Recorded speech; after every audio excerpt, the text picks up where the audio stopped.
Welcome back, Dom. It's good to be back. It's great to be here. And I love the beanie. I know it's really cold in Cape Town at the moment. It is really cold. We've got some exciting news to share all around this bill that's been passed in the US by the Senate. What exciting news. This is really going to change the crypto industry going forward, but it's also going to help us a lot. Yeah, Give us the breakdown on this. This is so exciting. We literally couldn't have asked for a better announcement to come out. Effectively, what the US Senate is doing is they are, reinforcing individuals' rights to self-custody.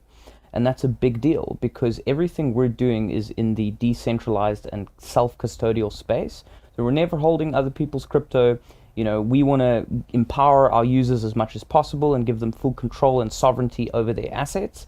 And, with the SEC being so aggressive in terms of how it's been handling crypto, there were some moments that were a little bit touch and go. But to have self-custodial ownership be reinforced in such a way is truly the best news we could have had.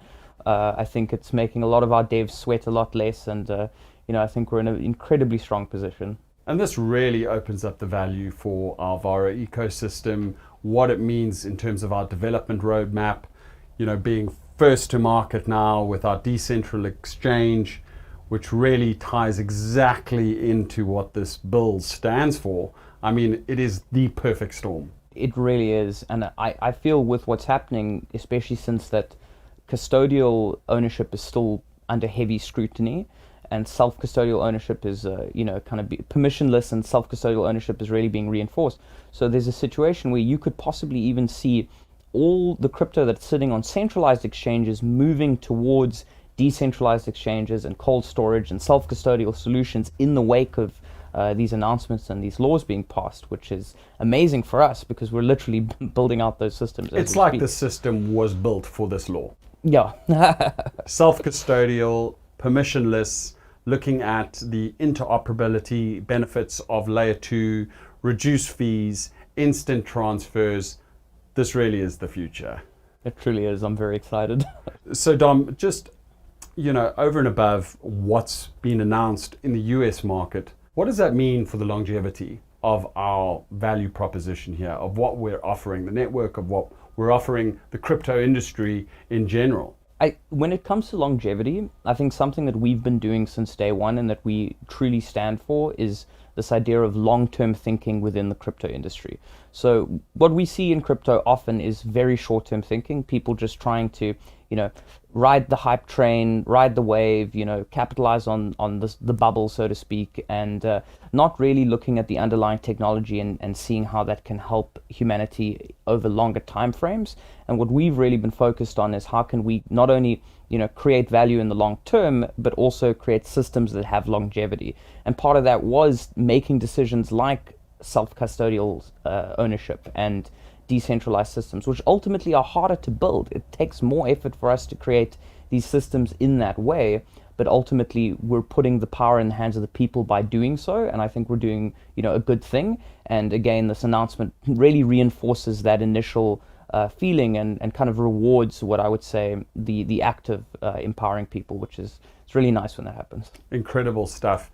Really focusing now on the launch of our decentral exchange, which is going to tie into everything that is moving forward with our Vara ambassadors and the network. Very, very exciting times. And again, to you, Dom, for your vision and your insights into how to create, effectively what is this future in crypto. Hats off. I mean, you are on point, again, with the self-custodial wallets, the permissionless system, giving power back to the people, the sovereignty of wealth, being able to trade at incredibly low fees on our layer 2, that interoperability and the future of everything that comes with it.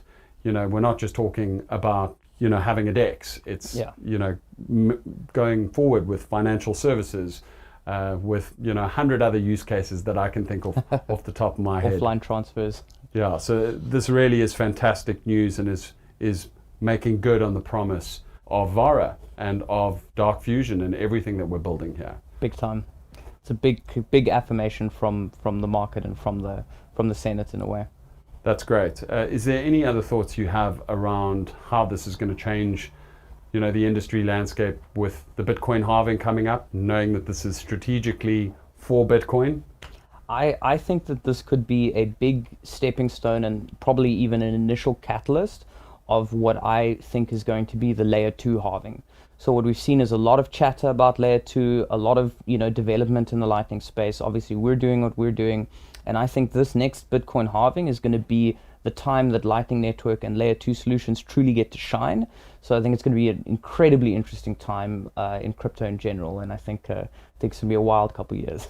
And let's just go back and touch on permission-based systems and how this news coming out could potentially be a bit of a roadblock there. And are we leaning more towards a self-custodial permissionless environment, or is it going to be a hybrid of both? So we've always leaned towards self-custodial ownership and a permissionless system, because ultimately those type of systems let anyone get in. They're much more egalitarian, and because of that, I think lawmakers are starting to see a distinction between these different systems. And I think that there are going to be a lot of roadblocks for permission-based blockchains, especially permission-based proof-of-stake blockchains, where the initial ownership of a token can be traced down to original sale, because that's a very much permission system, especially when you compare it to proof-of-work systems or validation systems. So I think there's a lot from either angle, but I think we're definitely positioned in a way that we're choosing the option that I think has the most longevity. And ultimately, when you're empowering people and doing good, that comes back around. Well, anyway, exciting, great stuff.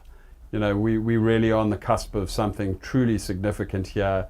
We wanted to share this news first with you. We wanted Dom to break down his insights and views on the matter, but exciting times for Vara, exciting times for Dark Fusion, all the exciting news around what's happening within the Vara Ambassador ecosystem, and we have got some big announcements. So stay tuned. Thank you for all your support. We wanted to bring it to you first. Thanks, guys.